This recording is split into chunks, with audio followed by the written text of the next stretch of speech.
going to be an interesting one.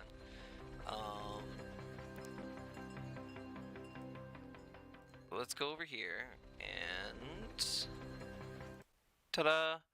Okay. If you're here, you probably saw the title.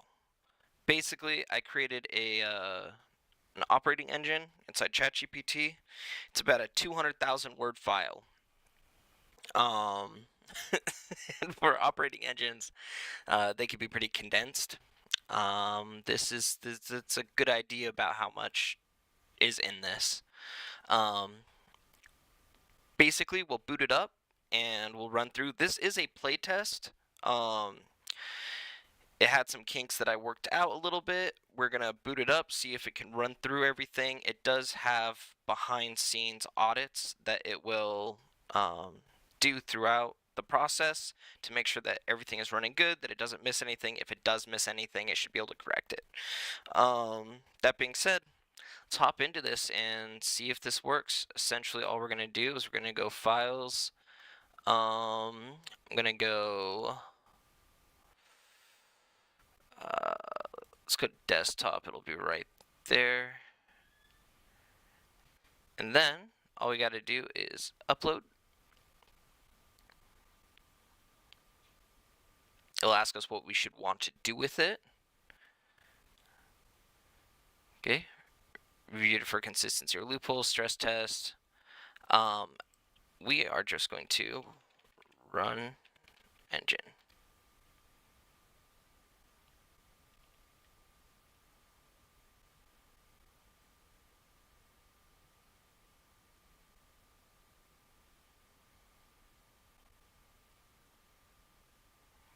Perfect. New campaign.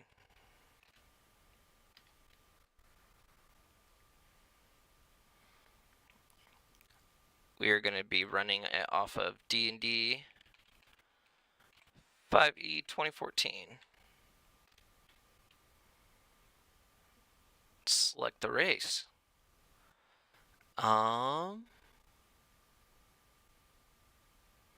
I don't need this menu.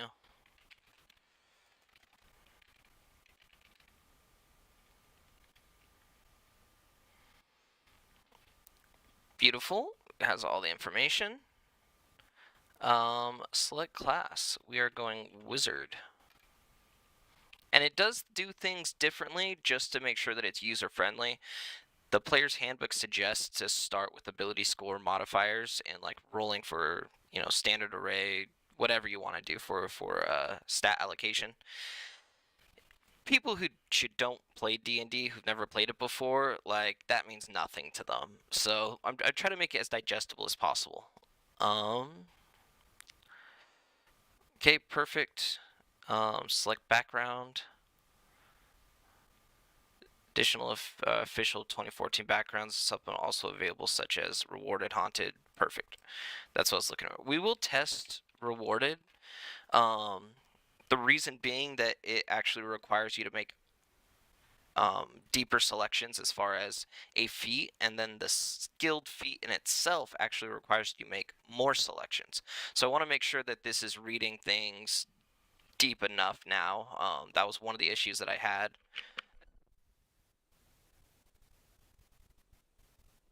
And so we'll hit this. Select background. Background skill proficiencies, background equipment. Character engine integrations.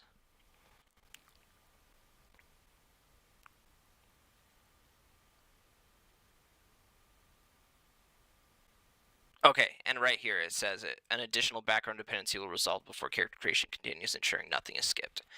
Perfect. That was 100% what I was concerned about. Ability scores. We are going to roll for stats. It should do it automatically. It might ask us if we want to roll it and just tell us the stats. That's fine. We're just going to roll for stats and see if it does it automatically.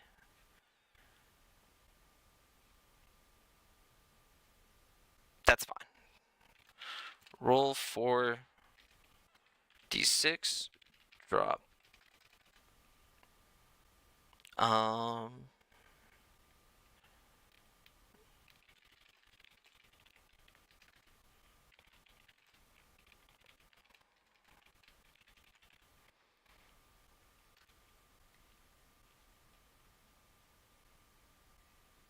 Hey, you know what? That's a good standard array.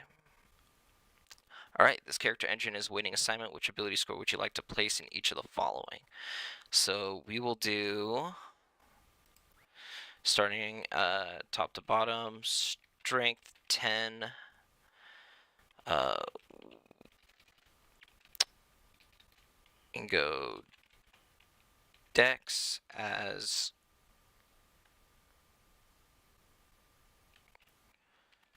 17. Con will be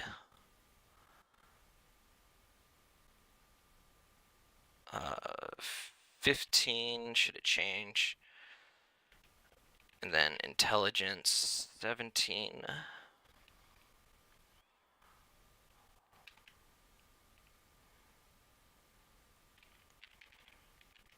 Wisdom 14 and charisma 14. That looks right.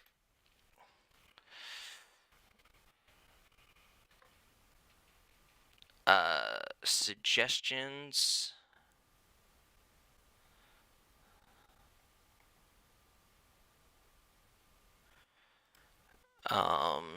I would like to place my racial bonus is +2 into +2 intelligence +1 dex. There we go.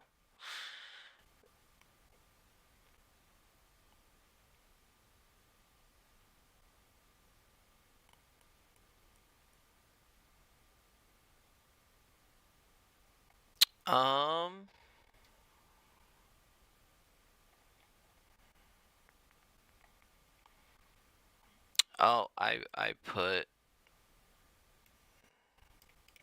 that was a me error. That was not a processing error. Strength dex is 16. Or no, dex is 17, intelligence is 16. That way, okay. With plus 2 intelligence and +1 dex from racial.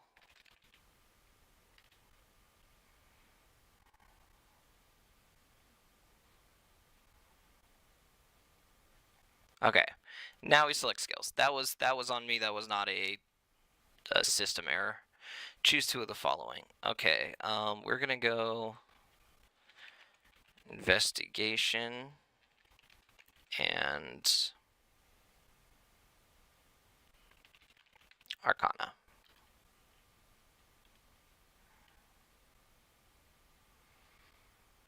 Okay, equipment selection. Perfect. It separated all of them. That was an issue before where it was trying to either auto assign or it was just it was grouping arcane focus with options A. So we will go dagger and arcane focus wand, because arcane focus actually will have a drop down and have a select more. Maybe I shouldn't specify, and we'll just see if it catches it. It is a stress test, so.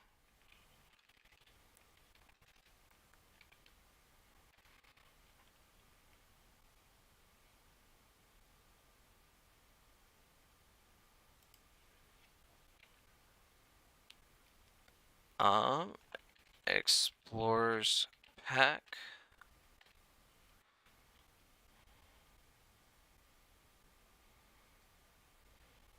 All right, it's walking us through cantrips. I don't need this menu. I'm going to take Mending, Firebolt, and Shocking Grasp.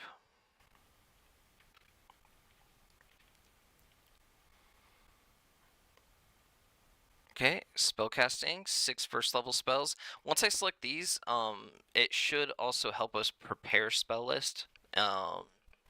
instead of ignoring it. That was another issue that I noticed with spellcasters or trying to craft spellcasters. We'll go silvery barbs, mage armor, shield, thunderwave, featherfall, find familiar. 1, 2, 3, 4, 5, 6. Perfect.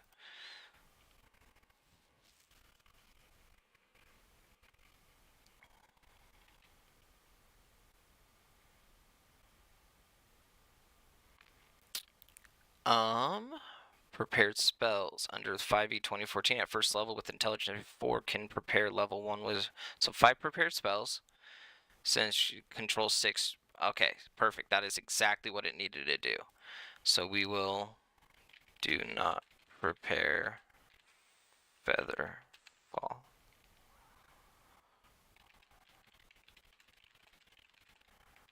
Prepare the other 5.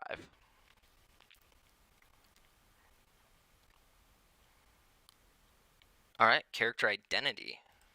So we are going to be, our name is going to be, naming is always the hardest part, isn't it? I'm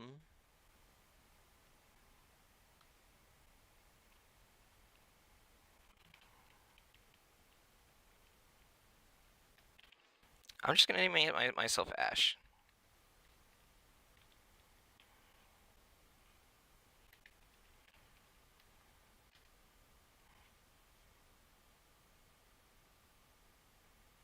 Okay, so this was something that I specifically wanted to do, was make sure that if I only entered in a little bit of information, it didn't register that as everything that I was wanting to provide, and give me a chance to do physical appearance, personality, demeanor. So physical appearance, what we're going to do is we're going to say slender, toned, copper red hair,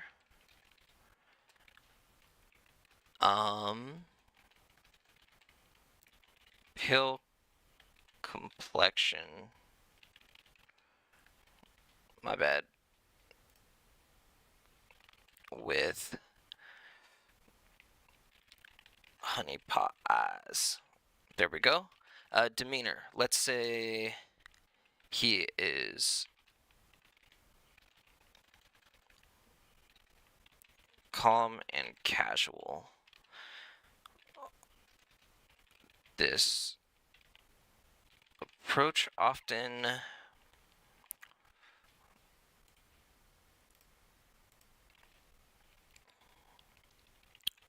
causes those around him to underestimate him. He can paint people into corners before they realize they are in them. Only learning because I chose to pull the rug.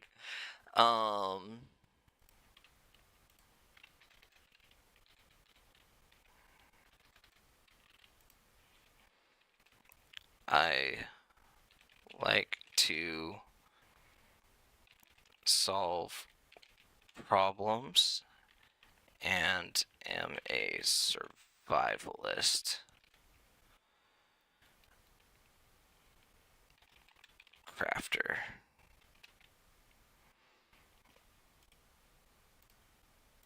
That sounds fun. Anything else? Physical appearance, personalities. Creatures. I'll let that. No, we'll go forward. We'll move this along. All right. Slender tone, copper hair, personalities. Okay, verifying. This was the audit. Make sure everything is good. Complete await feat selection. Please choose a feat granted by your reward background so the character actually can complete the final audit.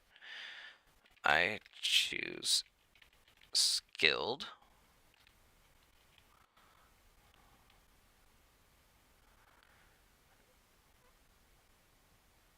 this was another thing that I made sure that it added, was it didn't initially have the correlating modifier on the sides of them.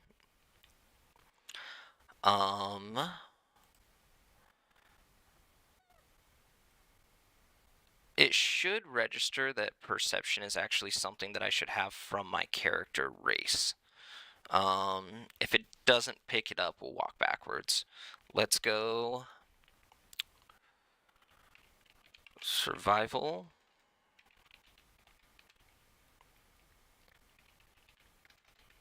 And it's hard choices.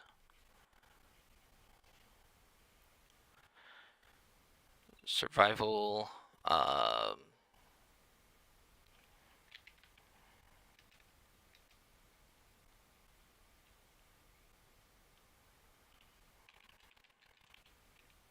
survival, stealth,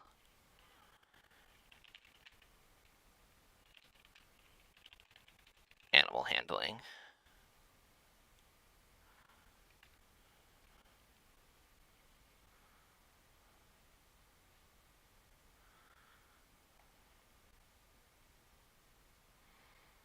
This is the part that I'm really excited about, honestly. Sorry, I had to check my stream condition. There's tapping over and saying nothing is wild. I guess this is kind of outside of my normal content, so it makes sense. Campaign engine. So campaign theme. What type of campaign would you like to play? So we are actually. Hold up. Hold up. Microverse.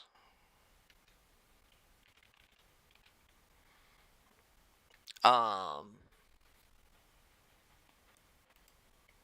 not actually going to. You know what? I'm going to do microverse isekai.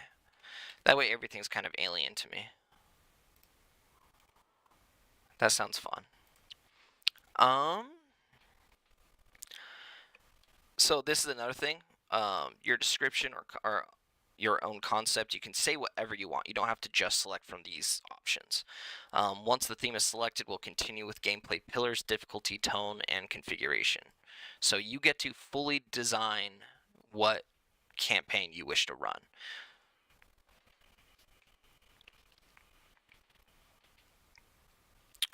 Resource problem solver, perfect gameplay pillars. So this is going to describe, a lot of the main things that you want to focus on.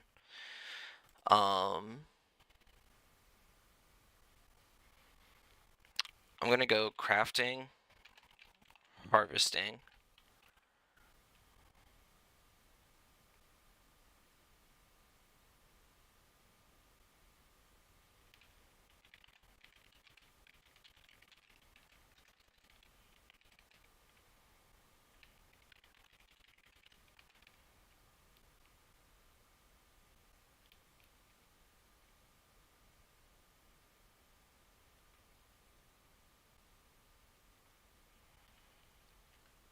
That sounds good.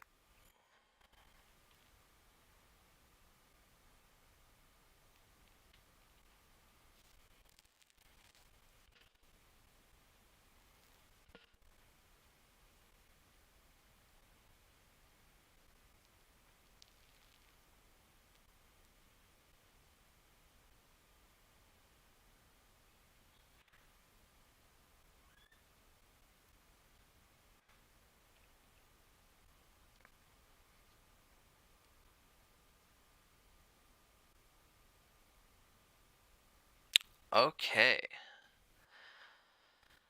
You know what? Let's go.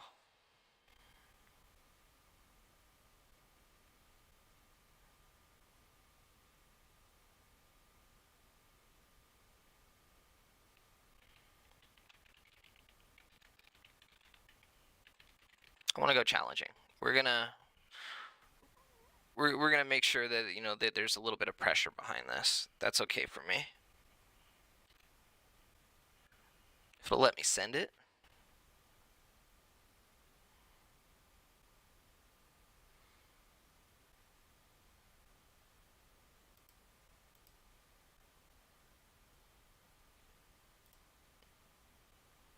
Yeah, one of the biggest things also is that there's essentially the game will produce um, other PDFs for your character sheet and a thing that we call campaign Bible. Anytime you give the command end session, um, it'll actually produce both. And essentially, this is just the engine. If you want to use a character that you already have, you can just take the PDF of a character you have, drop it in, and it's good to go. The campaign Bible isn't just the description, it is everything that you have done up to that point. It tracks NPC personalities, your relationships, things that you have done in game.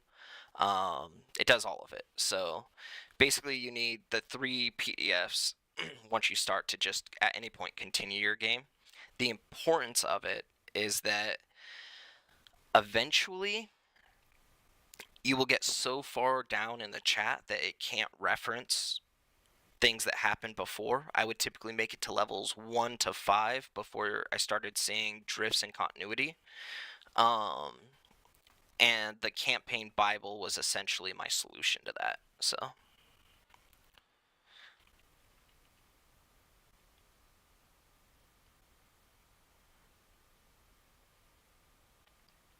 And forgive it when it's doing like the start here, trying to um,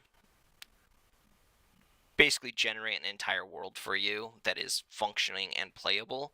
So it will take a little bit of time on some of these. It's okay. Once you get into it, it's pretty clean. Okay, creatures behave intelligently according to their established instincts and intelligence. Resource remains believable and must be earned through exploration and harvesting. Survival decisions carry meaningful weight. Elite creatures and bosses are dangerous and should be approached thoughtfully. Counters remain fair. They are never scaled around the player, but the world will not protect you from genuine threats. Perfect. Tone.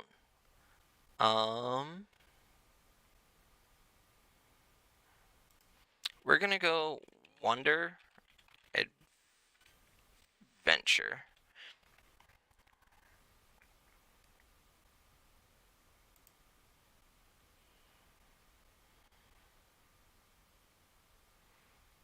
Campaign configuration.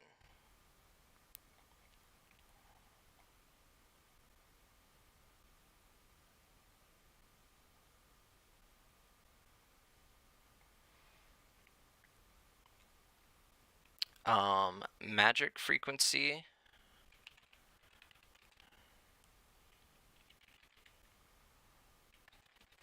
I want magic to be rare here. It's a survival crafter. Settlement density, or so settlements moderate. Ecology, I like deep. I like deep ecology. You know, if I walk into a woods and there is this massive 40-foot spider hanging overhead and I kill it, sometimes it's hard to find a safe spot to hunker down for the night. I want to be able to set up camp and go to sleep in that spot because, it makes sense that this thing exists here, other things aren't going to come close to it. So, like, ecology kind of allows me to make informed decisions. So, I like it. Crafting depths. Standard. Well, yeah. We'll go standard. It'll.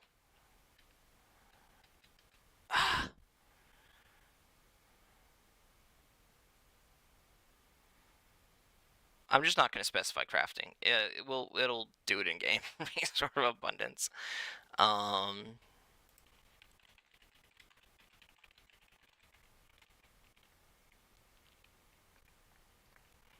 Mounts should be rare.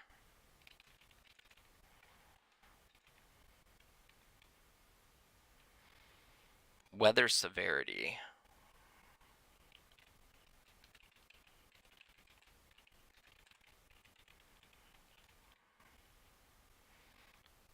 Travel difficulty. Moderate.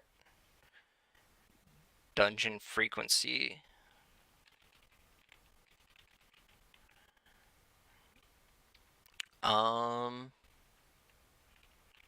moderate. I want to experience them, but I don't want to be flooded, so. Trade complexity. Standard.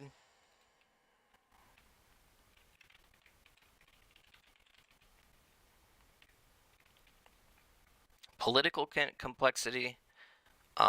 Simple. I don't want a lot of politics. Standard politic. Exploration density.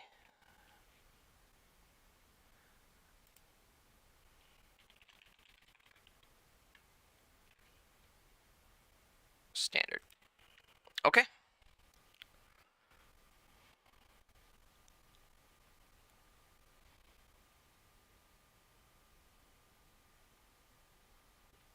Oh, it switched it based off of my pillar. Okay, that's actually cool.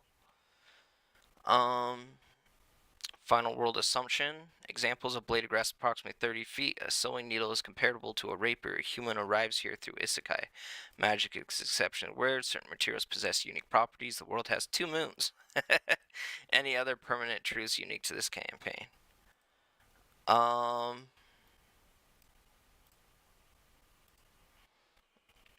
The campaign creatures should seem like giant versions due to scale.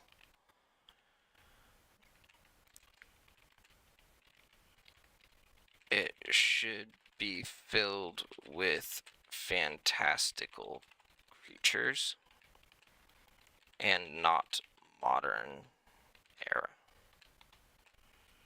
I think that's perfect.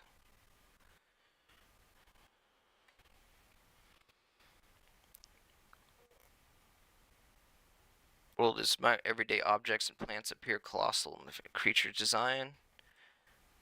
The world is fully initialized. I will add one other thing. Objects or massive forgotten objects in the world should be common landmarks or buildings. Landmarks, buildings, settlements.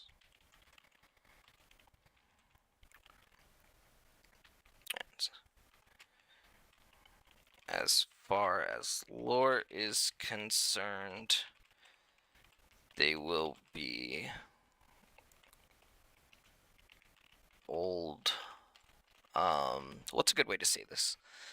Like old or old remnants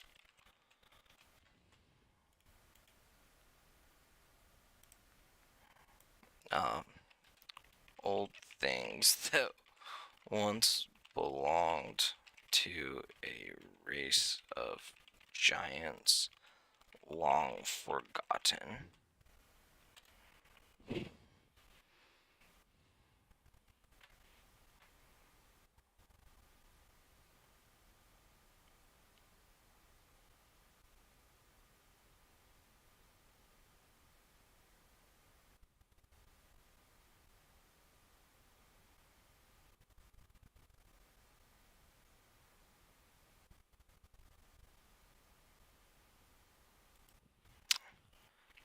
Continue.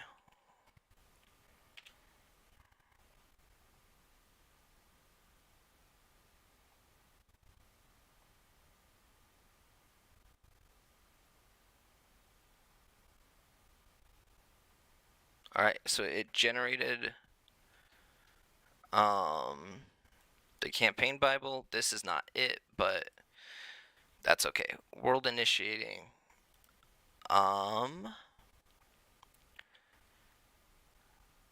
Vast living continent, perfect biomes, ecology. I don't want to like spoil myself on the biomes too much.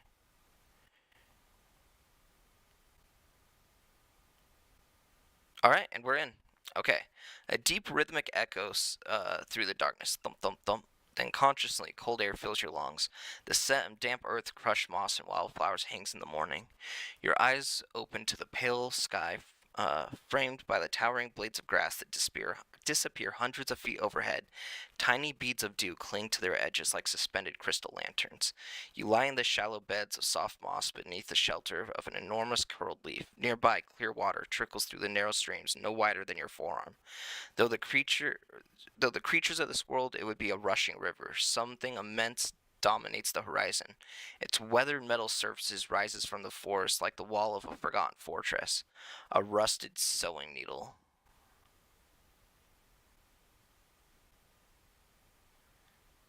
Nearly half of it disappears in the earth, while the exposed length reaches high above the surrounding vegetation. Thick vines wrap around its shaft. Wooden walkways cling to portions of the ancient monuments. One sec. I gotta correct something.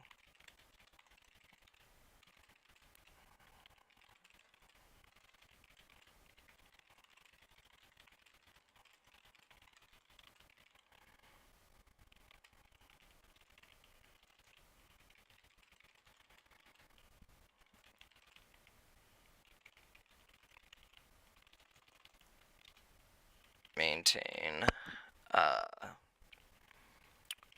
thematic continuity.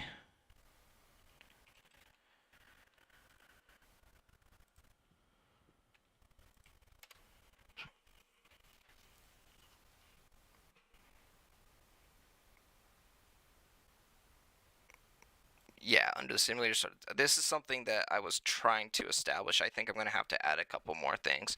But again, this is a stress test. The good thing is that you can kind of catch it if you see it, make minor adjustments so that you can continue the game as you wish to play it. So if it happens, it's not permanent. Good catch, you're right.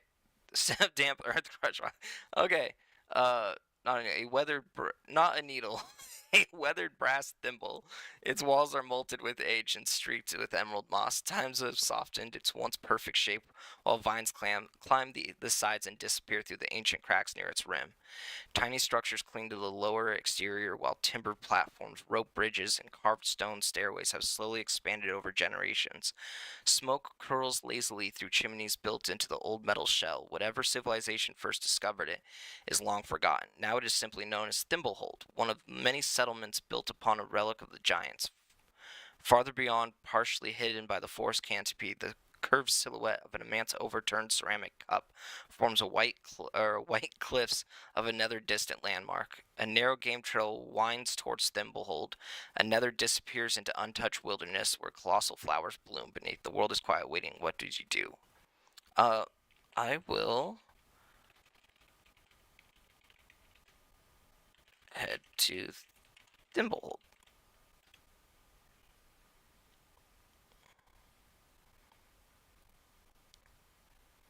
Soft moss compresses beneath your boot as you leave the shelter of the curled leaves. The game trail is a little more than a ribbon of packed earth weaving through the towering stems of clusters broad mushrooms that arise like old oaks. Tiny insects buzz overhead, each nearly the size of a sparrow, while somewhere deeper in the greenery, a low resonance calls before falling silent. The trail gradually widens. Signs of civilization begin to appear. A sapling has been cleanly cut with a fine blade. Fresh rope made from woven grass fibers secure a small footbridge across the trickling stream. Someone has stacked smooth pebbles into waist-high cairns, each marked with a simple carved spiral. Um, Timber balconies, elevators powered by counterweight crawls slowly up the exterior, gardens hung from suspension platforms, merchant sell prices, a pair of local guards each carrying a long spear fashioned from sharpened thorns tipped with polished stones, which visitors or watch visitors entering and leaving. Neither appear alarmed by your arrival. You stand at the entrance. I can actually retcon some of this. Not retcon, but like if it passes an instance that you would have liked to act on. What would you like to do? One thing. Uh, Show me what I see at the entrance to Thimblehold.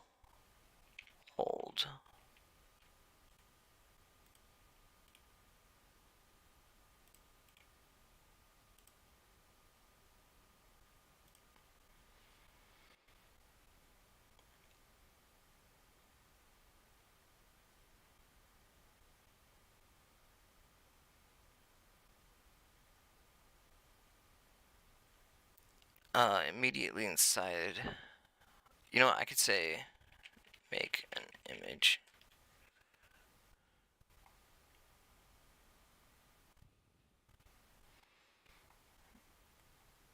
This is important though. A general trader, foragers exchange, field kitchen, a carpenter's workshop, and a tailor.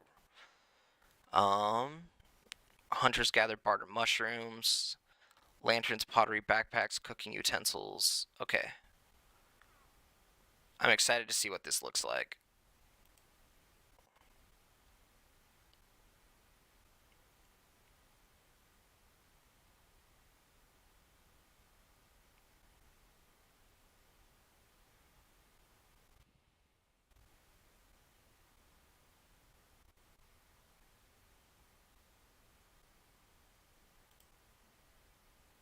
Okay.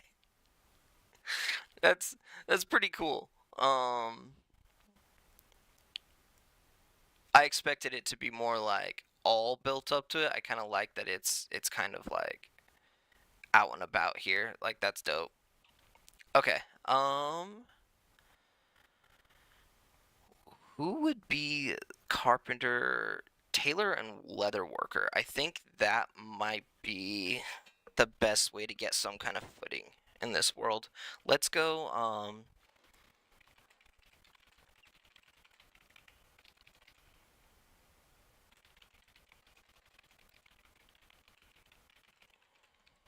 I would like to speak to the merchant at the leather working stall.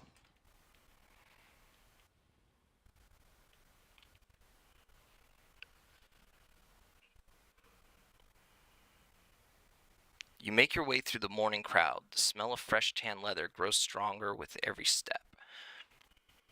Displayed neatly are simple leather backpacks, belt pouches of various sizes of water skins, gloves reinforced with insect chitin, heavy boots with thick moss leather soles, leather armors in various stages of completion, empty scabbards sized for everything from thorn daggers to rapier-length blades, coils of braided silk cord roll up in satchels. Along the stall sits an entirely different display of monster materials. A polished antler unlike any deer you've ever seen, iridescent beetle shell plates, bundles of coarse silver gray fur, tanned wings, membranes stretched across wooden frames. That's a glider. That is a glider. Tanned wings, membranes stretched across wooden frames. Several hide bare handwritten tags listing what they're suited for. Excellent for waterproof. Strong enough for climbing harness. This is dope. Beyond a broad workbench, a middle-aged woman draws a bone burnish across the edge of a leather bracer. Without looking up, she speaks. Morning. Her first is calm and practiced.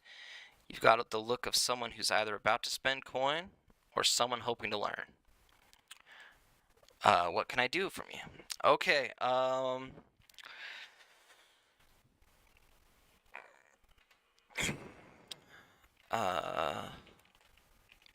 sorry. I a little lost, not from here, and not sure how I got here, to be honest. But if I'm gonna be here, I might as well get some footing. These naturally harvested materials.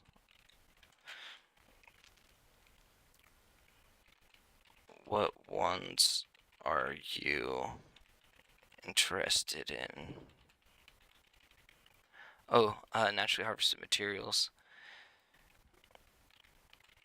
Would you buy them if I collect them? Also, I'd be interested in what would I say? Interested in commissioning a craft glider.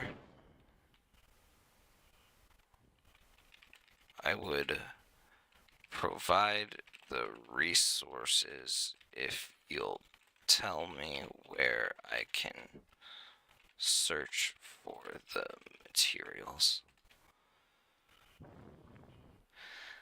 The leather worker sets the burnishing down. For a moment, she studies you properly, your clothes, your unfamiliar cut, the dagger, the way your eyes wander the stalls instead of settling on the merchandise. You're serious. You nod. She leans her elbows onto the workbench. Well, that's one way to start a morning. A quiet chuckle escapes her. I've heard every excuse under the sun from travelers. Bandits, memory loss, wrong turns in the marsh, fate trickery. I'm not from here is a new one. Despite the joke, there isn't any mockery in her voice. If you're telling the truth, she shrugs. Then being angry at the world won't make it explain itself. She reaches beneath the counter and places a small square of thick leather on the bench. You asked if I buy materials. She taps the leather. Absolutely, but not everything. She rates it. I buy materials that solve problems. If a hide makes better armor, I'll buy it. If a creature's silk makes stronger rope, I'll buy it. If an insect's shell takes polish better than a beetle's chin, I'll buy that too. If you drag in 300 pounds of worthless meat, a grin spreads across her face. I'll congratulate you on a successful hunt and tell you to feed the pigs.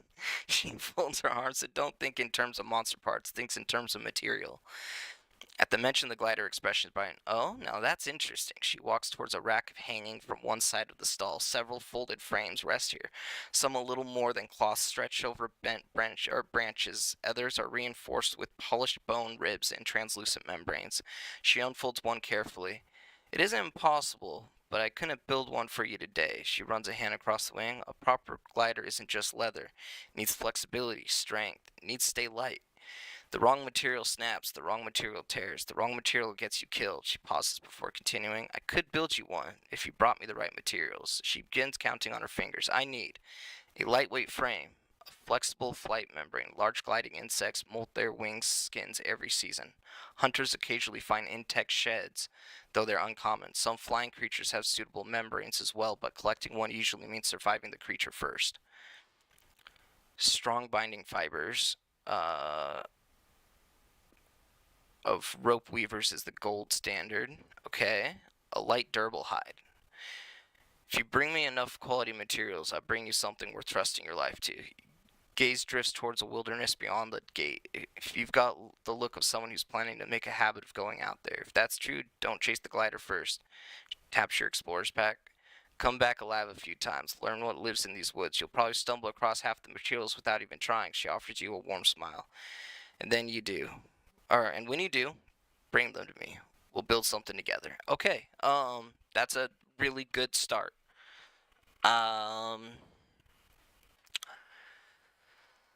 Let's see. Uh, let's not forget something important. I would like. I'm gonna tell her. Thank you. I'll see what I can manage. Or, thank you. See what I can scrape together.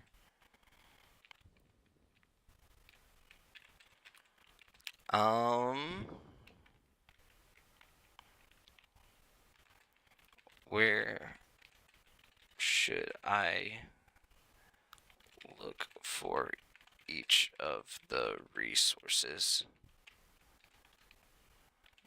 Do you have a map by chance?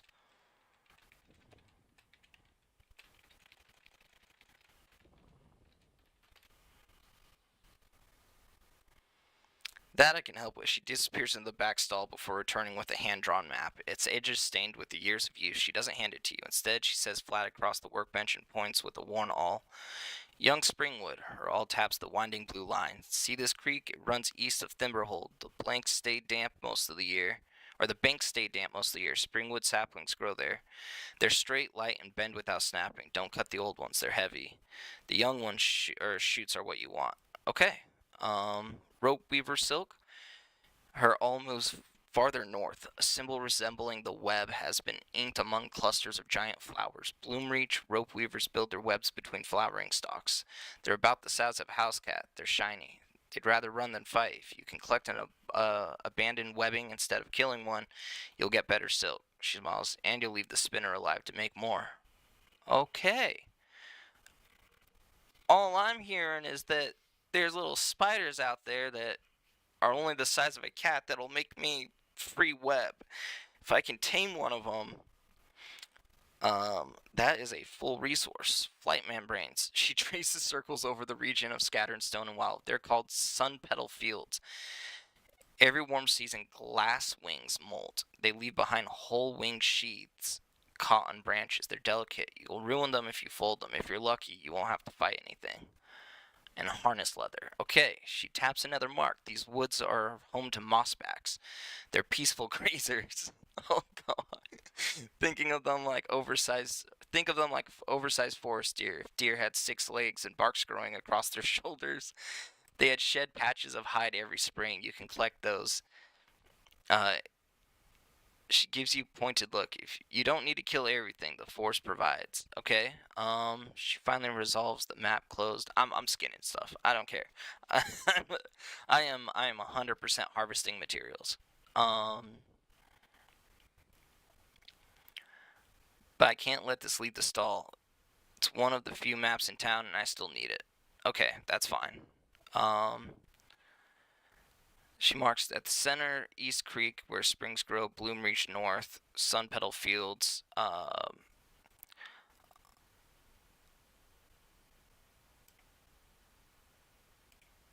I'm going to copy this into just a notepad for myself.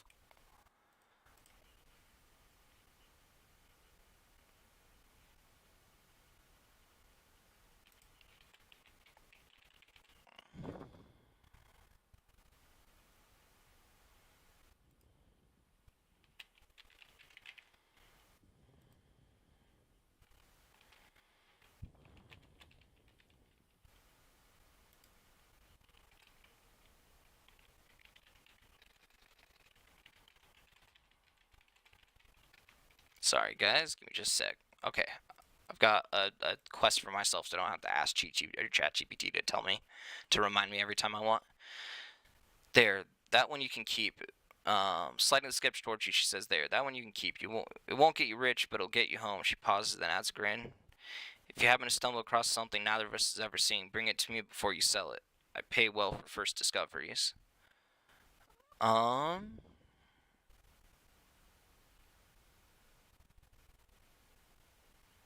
So I got a shitty map, but you know what? I will take it. Thank you. I suppose I'll be heading out. I had a feeling you would. She folds her arm. Most folks asking about materials either become craftsmen or they stop asking after their first trip. I hope you're the first kind. She reaches behind the counter and picks up a small bundle wrapped in wax cloth. If I was going to throw these scraps into the off-cut bin, or I was going to toss these scraps in the off-cut bin, she tosses the bundle to it. You catch it. Inside is several neatly cut strips of quality leather. Practice not stitching tool wraps. They aren't worth selling, but they're worth learning on, okay? Without waiting for thanks, she already back at a workbench drawing another careful line of stitch through an half-finished harness. Good luck out there, and remember, she glances up at the just long enough to meet your eyes. The force has been alive longer than either of us. Treat it like you're the guest. Okay. I would like to head to... Oh, actually, first, before I do that, I would like to cast Mage Armor. And then...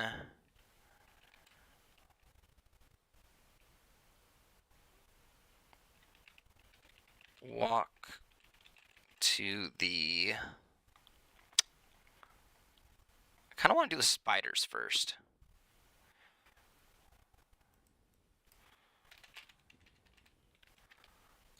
Ooh, actually, I think I should do East Creek first.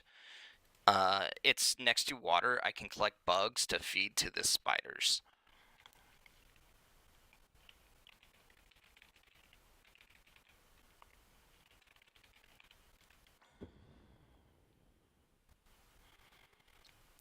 The road is quiet. A gentle breeze rolls through the towering grass, producing a soft, rhythmic whisper overhead. You extend your hand around the arcane focus.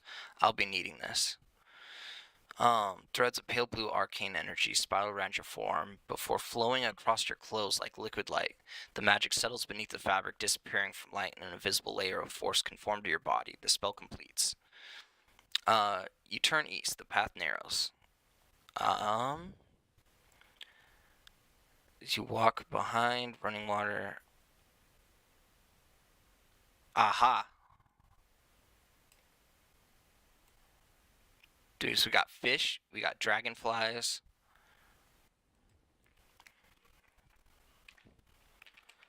Would like to reach down and carefully grab a dragonfly.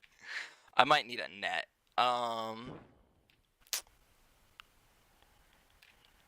Could I attempt to sit down and gather fibrous plants? I would like to attempt to weave a net to catch insects with.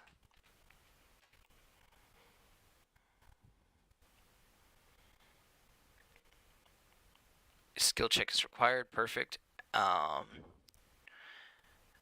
Ash kneels down beside the creek. The damp earth is covered with long reeds-like plants growing in dense clumps along the bank. Their outer fibers are coarse but flexible. Nearby, creeping vines snake over smooth stone while broadleaf rushes away gently in the current.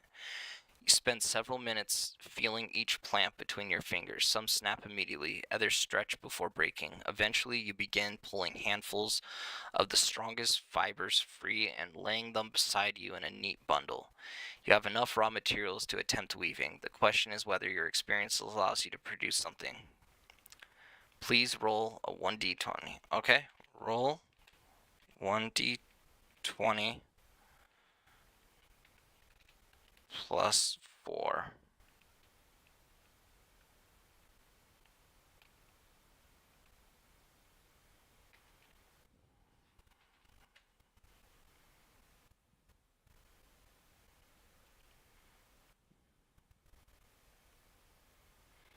Okay. Ass works patiently. The first few knots loosen almost immediately. You stop, undo them, try again. You remember old survival techniques from another life, keeping tension consistent, crossing strands enough, or instead of simply twisting them, reinforce the corners before working inwards. Minutes after minutes, the bundle slowly begins to resemble a net. Not beautiful, functional. You test it and give it a firm pull. It flexes. Nothing slips. One final knot secures the wooden handle. Satisfied, you stand and give it a practice swing through the air. The mesh opens smoothly before collapsing back into place. Insect net, well made.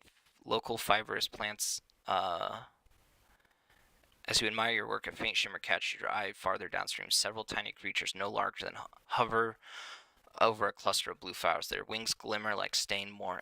I would like to attempt to catch them with the net. I don't have anything to keep these things in. I'll see if it just puts it in my inventory.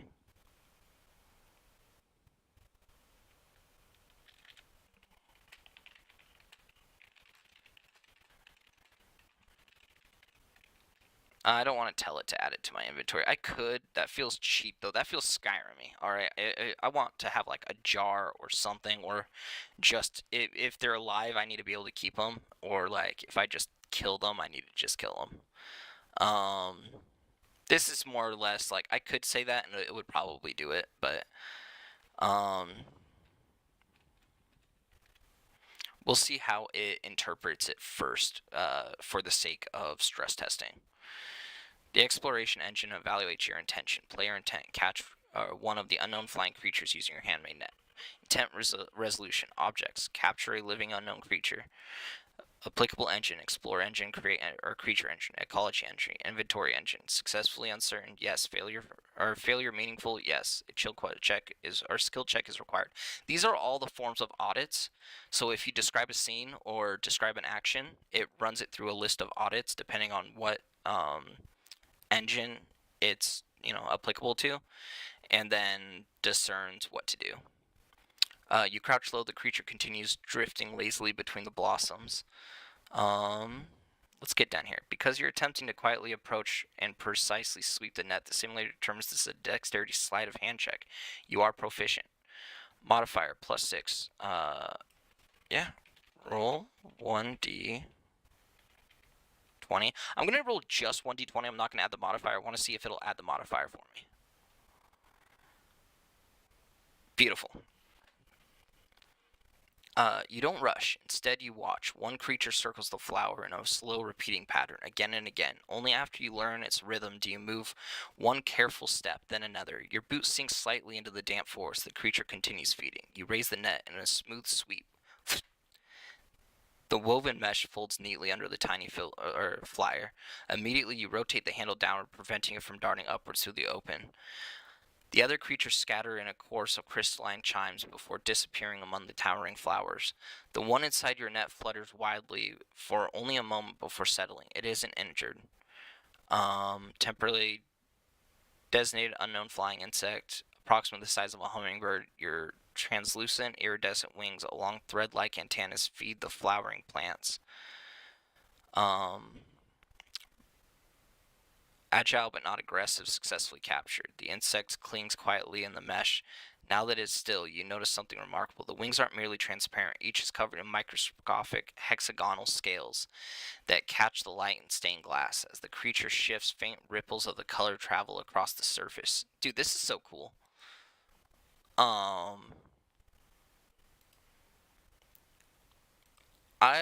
What would you do? I would like to use crush its head out from outside the net to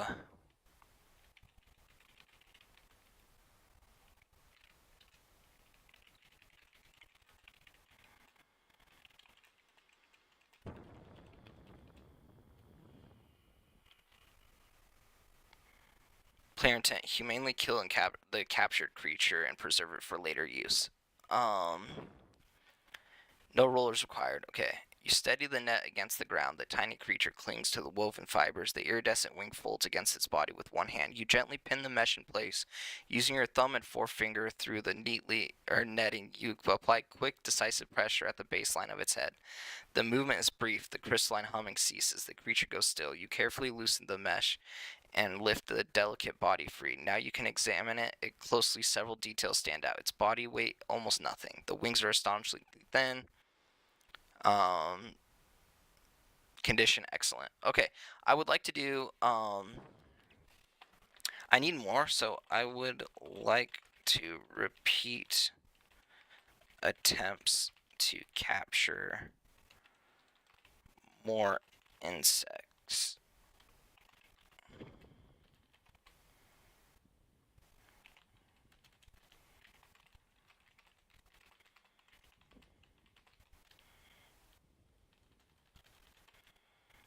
It has a montage feature, and that's what I'm testing right now. This is repeated harvesting activity rather than a single one. Ash remains. Harvesting check. Your patience pays off. It did it automatically because it already understands the rules. Your patience pays off. You several pristine specimens before further attempts here would likely produce diminished returns. That's exactly what I was hoping for, is that line right there is not just sitting here and constantly doing the same thing. I got 5 of them. Okay. The location pollinator swarm has been dispersed. The survival insects have temporarily relocated to nearby flowers. The meadow is not depleted permanently, but it will take time for normal activity to resume as the ecological natural rebalances. The world responds to harvesting rather than spawning infinite resources. Perfect. Beautiful. It makes sense of the ecology. Um, like it's honestly just the coolest thing. Um, Standing beside the creek, your attention returns to the stand of young springwood. The straight saplings remain exactly where you first found them. You still came here looking for lightweight timber for a glider. The stream continues to murmur quietly beside them. What would you do?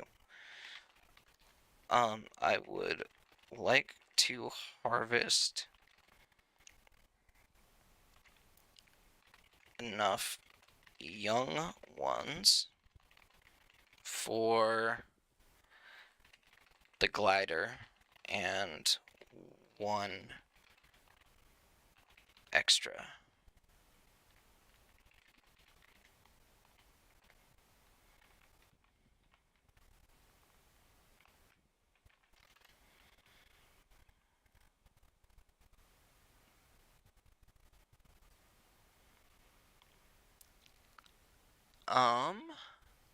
Player intention. Check required. You leave the flowers behind and walk the length of the creek. The leather worker's advice echoes in your mind. Don't cut the old ones. You study each sapling before touching it. Some are too thick. Others have slight twists in their grain. Skill check. Wisdom. Please roll. Roll 1d20. If I just type roll, does it do it? Okay, so I don't have to say roll 1d20. It'll register. Perfect. Ash kneeled beside the strand of springwood. Instead of cutting immediately, you spend several minutes walking among the saplings. One bends too easily. Okay, so this is just discerning. Premium springwood framewood bolt suitable for glider construction. Premium springwood spare pole. 1. Quality excellent. Okay. So now I've got for this one, I'm actually going to try to turn into a fishing pole. Now that I know that there's fish here. I'm going to make a note for myself. Fish are in Springwood stream. Okay. Observation information. Grows along shady creeks. Young growth is extremely light and flexible. Older growth becomes heavy and suitable. Ecological update. Only 4 saplings were removed from a healthy strand. The grove remains largely intact. Okay. And it tracks my current. It basically determines that I'm doing a quest and tracks the progression. Your hand-drawn map suggests Bloom Reach lies to the north, where rope weavers and spokes are. Yeah. Head to Bloom Reach. I would like to be careful not to accidentally step on a web tripwire of sorts as to not alert spiders of my presence.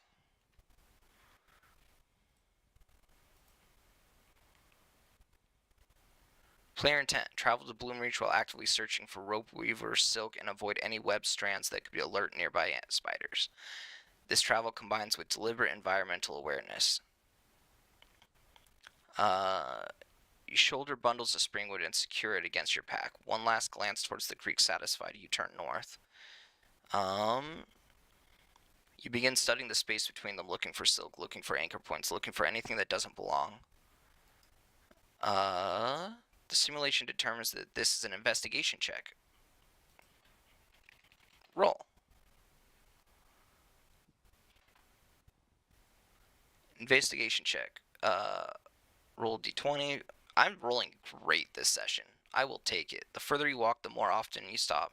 Not because you hear anything, because the force begins to feel engineered. A flower stem leans where it shouldn't. A twig has been pulled slightly upward. Okay, all the description. I'm trying to go fast here because I want to attempt the taming mechanic and make sure that it fulfills the 3-check stipulation that I applied to taming.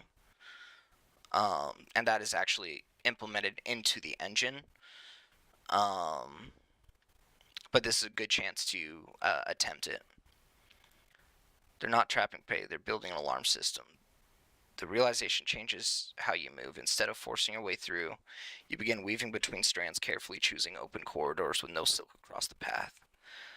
Something catches your eye. Suspended between 3 fire stalks hangs a magnificently circular web, nearly 15 feet across.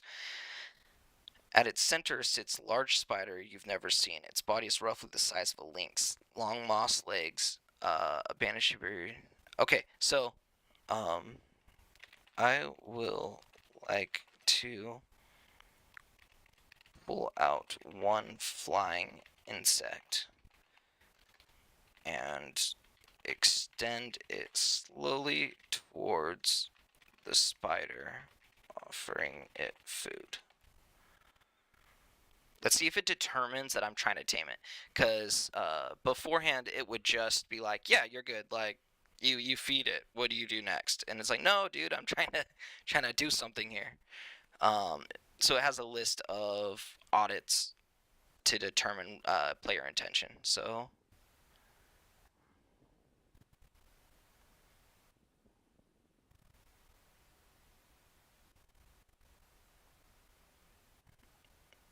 let's see if animal handling. There it is.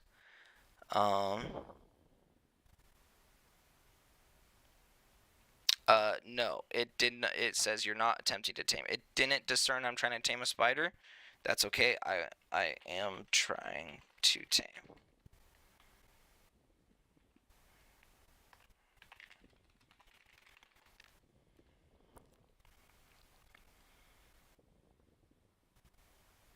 Runtime correction accepted.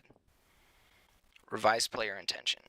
Ash remains outside the web. He makes no attempt to cross the silk boundaries. Should make another check.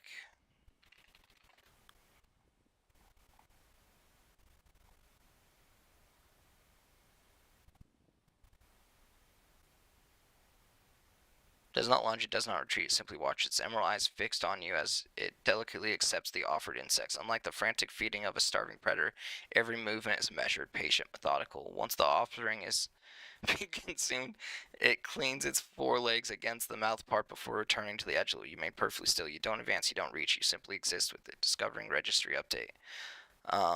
Approximate size, construction, display careful, hidden taming progress, a meaningful first interaction. The taming engine records the encounter internally, no visible progress meter exists, whether the trust grows. Okay, so as you watch the spider, I would like to continue to feed it to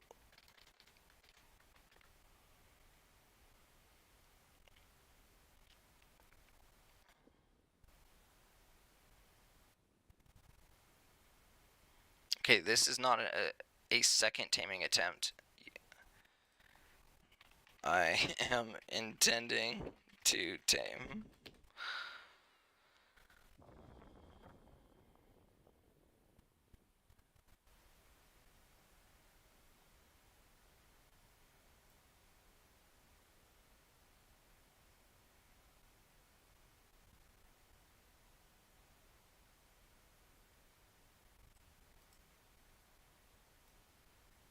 Biological and behavior, this is not filling a hidden friendship meter. Rather, you're attempting to establish a relationship over time through the behavior.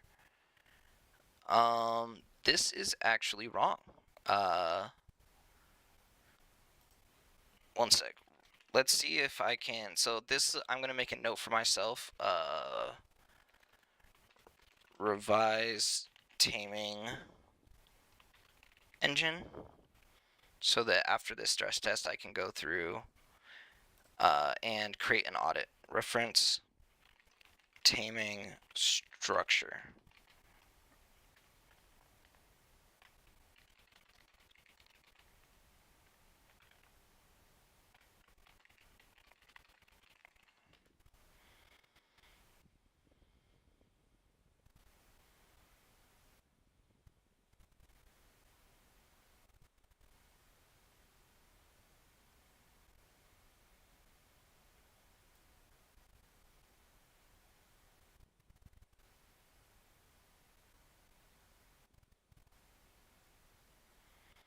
That's supposed to be for training.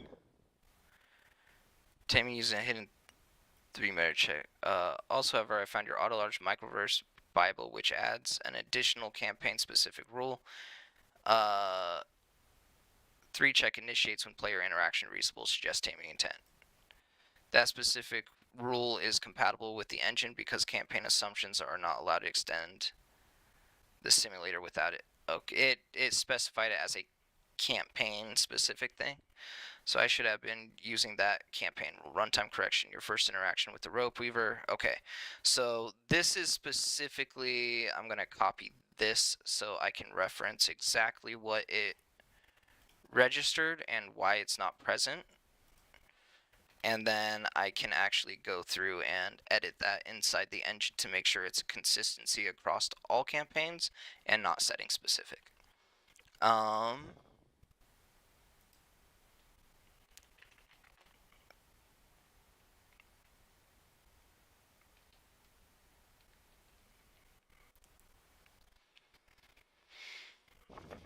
I will now attempt to collect webs.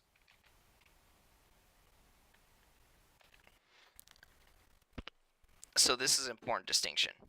Require another meaningful taming interaction after narrative separation. So essentially, if it goes to another scene, you can then roll for another taming check.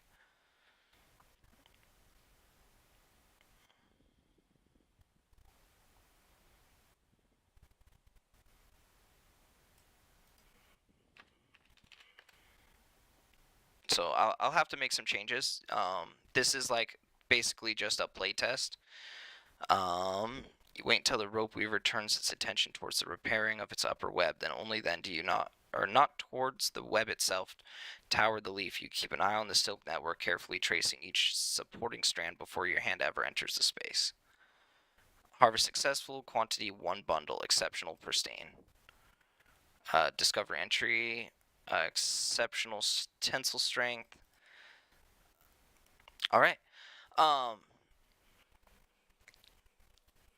So we were able to stress test montage, stress test harvesting, crafting, questing. The taming is kind of the big one that people love to tame crazy things. I want it, and initially the ChatGPT, if you were just to go in and be like, I want to play D&D with you, it will drag it on for an eternity and like actually have you role play out creating a bond with a creature. And it's narratively it makes sense. Mechanically, it doesn't fulfill player agency. So that's kind of the differentiation that I want to accomplish with it. This I think will be a good stopping point. As far as just how I wanted to see the world, how it's running. The descriptions aren't super long.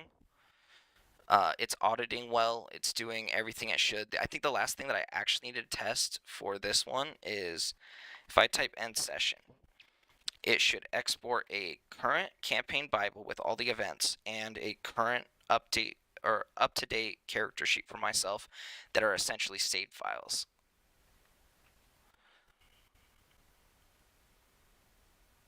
Command recognized. Session close procedures. Freeze world. Time no longer advances. Creatures suspend activity. NPCs schedules pause. Everything stops in the world. All registries synchronized successfully. Character registry, campaign, inventory, creatures registry. This is my entire sheet. Session summary. Save location.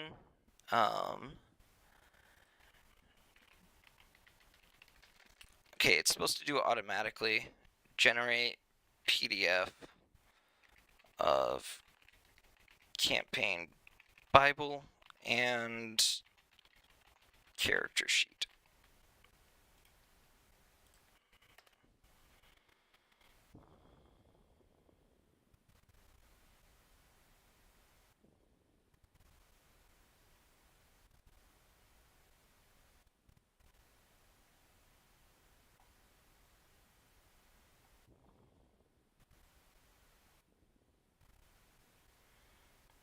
Um, generate each of them as their own PDF.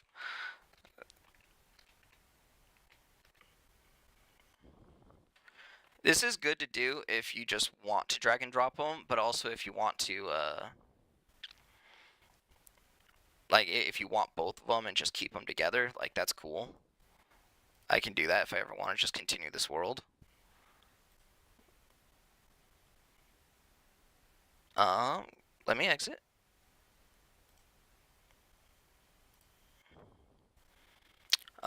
There we go. Burp. Done. Split them into 2 separate files. Okay. And then yeah, so the campaign Bible is the save file. This is the character sheet. Has all my up-to-date information, inventory, all the good stuff. I think that was honestly a fairly successful stress test. It was doing everything that I required it to do. I think one of the biggest things next time is going to be combat. And I'm going to want to do things like attempt to provoke attack of opportunity. I took Silvery Barb specifically because the I programmed it so that it understands and has a library of every feature, subclass, class, racial, um, rule stipulation, anything that, or even spell effects that require reactions or opportunity attacks and the rule interactions between all of them, so that essentially it has an audit that when something occurs that would trigger an attack of opportunity or reaction, it'll actually pause and tell you you have an opportunity to use a reaction. And then if you ask what reactions are available, it will tell you. It should also have a list similar to like how the quest was logged during your turn for your remaining movement, bonus action, attack action, free action, and object interaction, so that you can keep track of your action economy. And if you just use one of them, it'll resolve any instance that is affected by it, and then continue to the next instance. Again, reminding you have leftover resources or economy. So next time, we'll start up a new world and stress test it again with the intention of just hopping in and knocking out some combat. Um, I would like to add a section to the taming engine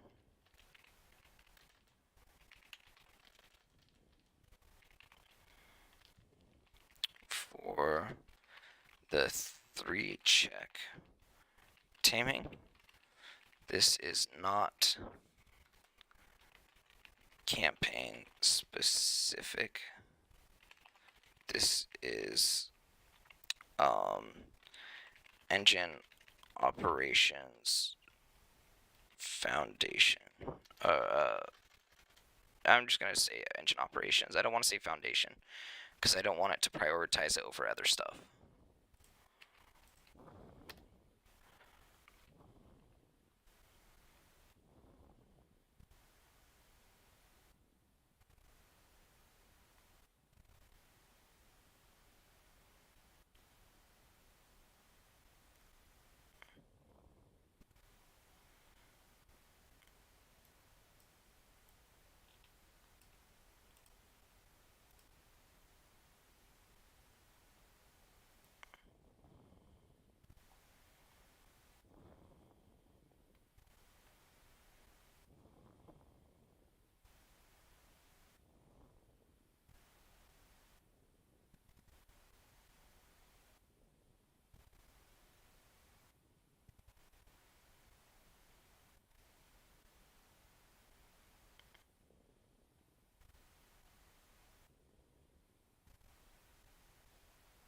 I'll go through and revise this down to exact terms and stuff that I would like it to abide by, but I think that's a good start.